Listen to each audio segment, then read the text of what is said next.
नमस्कार, clean news Rajasthan में आपका बहुत बहुत स्वागत है। चलिए देखते हैं शाम तक की सभी मुख्य खबरें फटाफट अंदाज में।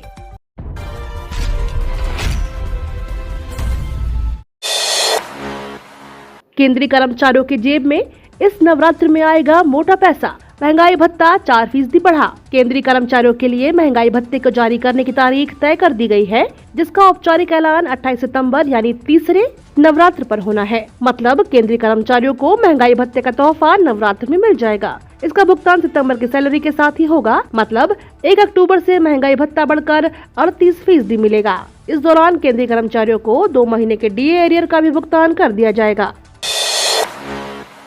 रणथंभौर टाइगर रिजर्व में फुल डे और हाफ डे सफारी बंद। राज्य सरकार ने बड़ा फैसला लेते हुए रणथंभौर टाइगर रिजर्व में फुल डे और हाफ डे सफारी को बंद करने के लिए आदेश जारी किए हैं। सरकार के इस फैसले से एक तरफ रणथंभौर की होटल व्यवसायियों की लॉबी में हड़कंप मच गया है, तो वहीं दूसरी ओर वन्य जीव प्रेमी इसे सरकार का साहसिक फैसला मान रहे हैं। वन्य जीव प्रेमियों का मानना है इससे बाघ और दूसरे वन्य जीवों को राहत मिलेगी, साथ ही वन जीवों की सुरक्षा और संरक्षण हो पाएगा।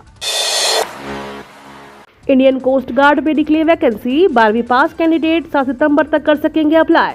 सरकारी नौकरी की तैयारी कर रहे युवाओं के लिए अच्छी खबर है। इंडियन कोस्ट गार्ड ने असिस्टेंट कमांडेंट के 71 पदों पर वैकेंसी निकाली है। इसमें general duty, commercial pilot licence और technical and law entry batch में भर्ती की जाएगी। इसके लिए कैंडिडेट्स इंडियन कोस्ट गार्ड की वेबसाइट joinindiancoastguard.gov.in पर जाकर 7 सितंबर तक आवेदन कर सकते हैं। असिस्टेंट कमांडेंट के पद पर सिलेक्ट होने पर कैंडिडेट को हर महीने 56,000 रुपए की सैलरी दी जाएगी। राजस्थान में यहां भारी बारिश से दर्जनों गांव और टापू बने। 500 ग्रामीण फंसे, बुलाई सेना। राजस्थान के 12 जिले के छबड़ा क्षेत्र में पार्वती और छिपा बड़ौद क्षेत्र में जोरदार उफान से मंगलवार तड़के से दर्जनों गांव टापू बन गए हैं। छबड़ा क्षेत्र के 1 दर्जन से अधिक गांव में पार्वती नदी का पानी घुस गया। इससे करीब 500 लोग घिरे हुए हैं। इन गांव तक प्रशासन मदद तक नहीं पहुंच पा रहा है। कवाई के निकट अंधेरी नदी की पुलिया पर सोमवार मध्य रात से 3 से 4 फीट का पानी बहाव होने से छबड़ा व छिपा बड़ौद मार्ग अवरुद्ध हो गए। इन दोनों ही उपखंड क्षेत्रों का जिला मुख्यालय से संपर्क कटा हुआ है। जिला प्रशासन ने बाढ़ पीड़ितों की मदद के लिए कोटा से सेना बुलाई है। वहीं एनडीआरएफ व एसडीआरएफ की टीमें प्रभावित क्षेत्रों में पहुंच रही हैं।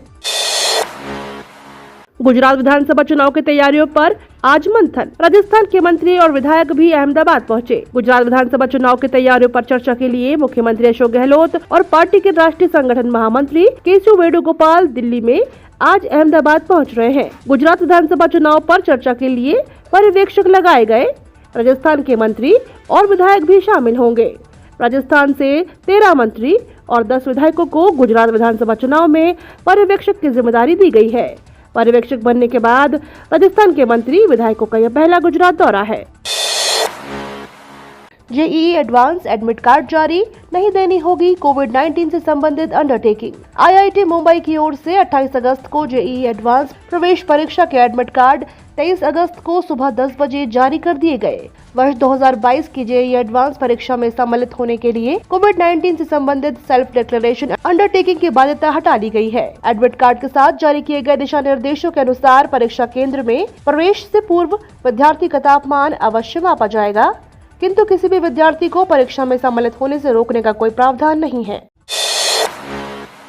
राजस्थान यूनिवर्सिटी अपेक्स के 6 पदों पर 35 नामांकन।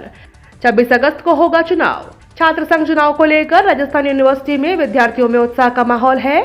राजस्थान यूनिवर्सिटी अपेक्स के 6 पदों पर 35 नामांकन प्राप्त हुए हैं। 26 तारीख को होने वाले छात्र संघ चुनाव में देखने वाली बात होगी कि कौन प्रत्याशी अपनी जीत दर्ज करवाता है। आज नामांकन का दिन रहा, जिसके चलते राजस्थान यूनिवर्सिटी में विद्यार्थियों की भीड़ देखी गई। राजनीतिक नियुक्तियों की तीसरी सूची जारी, पायलट समर्थकों का दबदबा।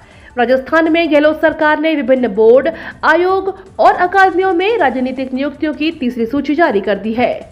सोमवार देर रात यह सूची जारी कर दी गई।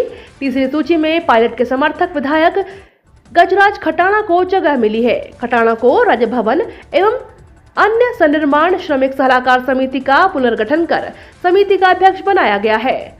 इससे पहले राजनीतिक नियुक्तियों की 132 नेताओं की नियुक्ति की गई थी। इसके पहले सूची में 58 और दूसरी सूची में 74 नेताओं को राजनीतिक नियुक्ति का तोहफा दिया गया था। इसके बाद हाल ही में बसपा से कांग्रेस में शामिल हुए विधायक वाजिब अली और संदीप यादव को राजनीतिक नियुक्तियों को तोहफा दिया। इसी सप्ताह जारी होगा राजस्थान पुलिस कांस्टेबल का रिजल्ट, इस वजह से हो रही देरी। राजस्थान पुलिस कांस्टेबल भर्ती परीक्षा का रिजल्ट लाखों उम्मीदवारों को इंतजार है। मीडिया रिपोर्ट्स के अनुसार राजस्थान पुलिस निदेशालय की ओर से भर्ती परीक्षा का रिजल्ट इसी सप्ताह जारी किया जाएगा। गौरतलब है कि राजस्थान पुलिस कांस्टेबल भर्ती परीक्षा का आयोजन 13 से 16 मई तक किया गया था। हालांकि 14 मई की परीक्षा को रद्द कर 2 जुलाई को दोबारा आयोजित किया गया था। आपको बता दें, इस परीक्षा में तकरीबन 18 लाख उम्मीदवार शामिल हुए थे। ऐसे में इतनी बड़ी संख्या में उम्मीदवारों के शामिल होने के साथ परीक्षा के रिजल्ट में देरी हो रही है, लेकिन मीडिया रिपोर्ट्स की माने तो जल्द ही भर्ती परीक्षा का रिजल्ट रिलीज कर दिया जाएगा।